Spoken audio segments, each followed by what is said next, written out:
Zee 24 तास एक पाऊल पुढे। जळगाव घरकुल घोटाळ्यामध्ये राज्यमंत्री गुलाबराव देवकर यांना पुन्हा आता अटक होणार आहे। त्यांची मंत्रिपदावरून सुद्धा गच्छंती होणार आहे। मुंबई उच्च न्यायालयाच्या औरंगाबाद खंडपीठाने आज देवकर यांचा जामीन रद्द केल्यानंतर त्यांना अटक होणार हे निश्चित झाले आहे। याआधी अटक होऊन सुद्धा देवकर यांना पाठीशी घालणाऱ्या राष्ट्रवादी काँग्रेसने यावेळी मात्र आणखी नाचक्की टाळण्यासाठी देवकर यांना राजीनामा देण्याचे आदेश दिले। या क्षणाची महत्त्वाची बातमी, आता अटक अटळ असल्याचं सिद्ध झालेलं आहे आणि या पार्श्वभूमीवर देवकरांकडून राष्ट्रवादी काँग्रेसनी राजीनामा मागितलेला आहे। या आधी सुद्धा त्यांना अटक झालेली होती। त्यानंतर विरोधी पक्षांकडून सातत्याने राष्ट्रवादी काँग्रेसवर टीका करण्यात आलेली होती। याविषयी आपण अधिक माहिती घेऊया। आमचे प्रतिनिधी दीपक भातुसे सध्या आपल्या सोबत आहेत। दीपक, आता अटक आणि त्याचबरोबर गच्छंती या दोन्ही गोष्टी गुलाबराव देवकरांसाठी अटळ झालेल्या आहेत। काय सध्या वातावरण आहे राजकीय क्षेत्रात? अमोल, मागच्या वेळेला जेव्हा गुलाबराव देवकर यांना जळगाव घरकुल घोटाळा प्रकरणी अटक झाली होती त्यावेळेला राष्ट्रवादी काँग्रेसने सावध भूमिका घेतली होती की न्यायालयाकडून त्यांना न्याय मिळेल आणि स्थानिक न्यायालयाने त्यांना जामीन सुद्धा दिला होता। त्यामुळे राष्ट्रवादी काँग्रेसने त्यांच्या राजीनाम्यासंदर्भात कुठलाही मुद्दा उपस्थित केला नव्हता। उलट जेव्हा माध्यमांनी राष्ट्रवादी काँग्रेसला हा प्रश्न विचारला की तुम्ही राजीनामा घेणार का देवकरांचा, तेव्हा राष्ट्रवादी काँग्रेसच्या नेत्यांनी स्पष्ट इन्कार केला होता की गुलाबराव देवकर यांचा राजीनामा घेण्याची गरज नाही, त्यांना न्यायालयाकडून पूर्ण न्याय मिळेल। पण आता जेव्हा उच्च न्यायालयाच्या औरंगाबाद खंडपीठाने त्यांचा जामीन फेटाळला, स्थानिक न्यायालयाने दिलेला, तेव्हा कुठेतरी राष्ट्रवादी काँग्रेसला जाग आली आणि आता त्यांचा राजीनामा घेण्याचा निर्णय घेतलेला आहे। स्वतः प्रदेशाध्यक्ष मधुकर पिचड यांनी गुलाबराव देवकर यांना आदेश दिले की त्यांनी तात्काळ आपल्या मंत्रिपदाचा राजीनामा द्यावा आणि आता गुलाबराव देवकर यांनी राजीनामा दिल्यानंतर मंत्रिपदाची जागा जी राष्ट्रवादीची ती रिक्त राहील। सध्या तरी ही जागा भरण्याचा राष्ट्रवादीचा कोणताच विचार नाहीये, परंतु पुढच्या काळात जेव्हा मंत्रिमंडळ फेरबदल होतील तेव्हा राष्ट्रवादी काँग्रेस कदाचित ही जागा भरू शकेल। परंतु आता गुलाबराव देवकरांचा राजीनामा घेतल्यानंतर मंत्रिमंडळाची एक जागा रिक्त होती, तीच रिक्तच ठेवण्याची राष्ट्रवादीची भूमिका आहे। अमोल, अगदी भाजपने हा मुद्दा दीपक प्रचंड लावून धरलेला होता। विशेषतः एकनाथ खडसेंनी याविषयी सातत्याने टीका केलेली होती, अटकेची मागणी तर आणि त्याचबरोबर राजीनाम्याची मागणी सुद्धा केलेली होती।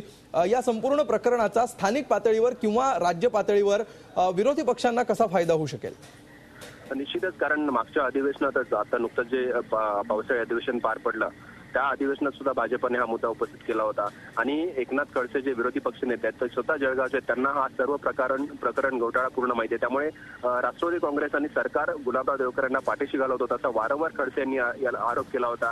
आणि आता राष्ट्रवादी काँग्रेसचा एक मंत्री अटक झाल्यामुळे निश्चितच राष्ट्रवादीच्या प्रतिमेवर सुद्धा प्रश्नचिन्ह उपस्थित झालं आहे। त्यामुळे पक्षाची प्रतिमा वाचवण्यासाठी तात्काळ नेत्यांनी हायकोर्टाने जामीन रद्द केल्यानंतर गुलाबराव देवकर यांचा राजीनामा घेण्याचा निर्णय घेतला। स्वतः मधुकर पिचड जे पक्षाचे प्रदेशाध्यक्ष आहेत त्यांनी गुलाबराव देवकर यांना राजीनामा देण्याचे आदेश दिले। स्वतः प्रदेशाध्यक्षांनी आदेश दिलेला आहे। त्याच्यामुळे गुलाबराव देवकरांची गच्छंती आता अटळ आहे आणि त्याचबरोबर अटक सुद्धा अटळ आहे। त्याच्यामुळे विरोधी पक्षांनी गेल्या काही महिन्यांपासून लावून धरलेलं हे प्रकरण होतं। एक प्रकारे विरोधकांना काहीसं यश मिळालंय असं आपल्याला यामध्ये म्हणता येईल। आता आपण बघूया या घोटाळ्याचा घटनाक्रम। 2006 मध्ये 11,424 घरकुल बांधणीमध्ये 29 कोटी 69 लाख रुपयांचा घोटाळा झाल्याचा गुन्हा दाखल झालेला होता।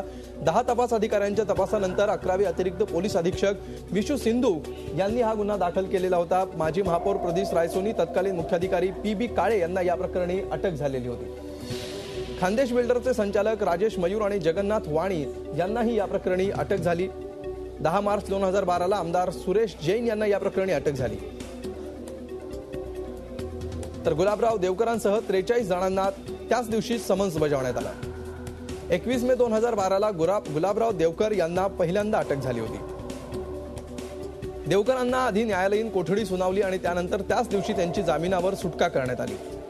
तर प्रेमानंद जाधव यांनी देवकर यांच्या जामिनाला हायकोर्टामध्ये आव्हान दिलं होतं आणि आज म्हणजे 6 ऑगस्ट 2012 ला देवकर यांचा जामीन रद्द झालाय। त्यामुळे त्यांची अटक आता अटळ मानली जाते।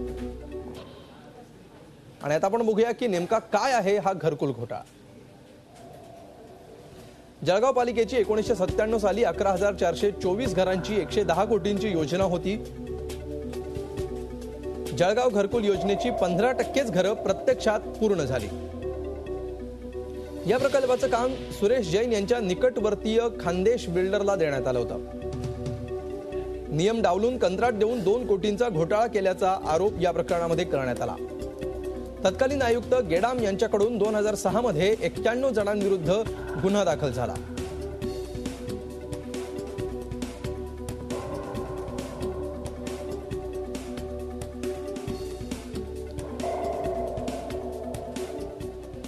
झी 24 तास, एक पाऊल पुढे.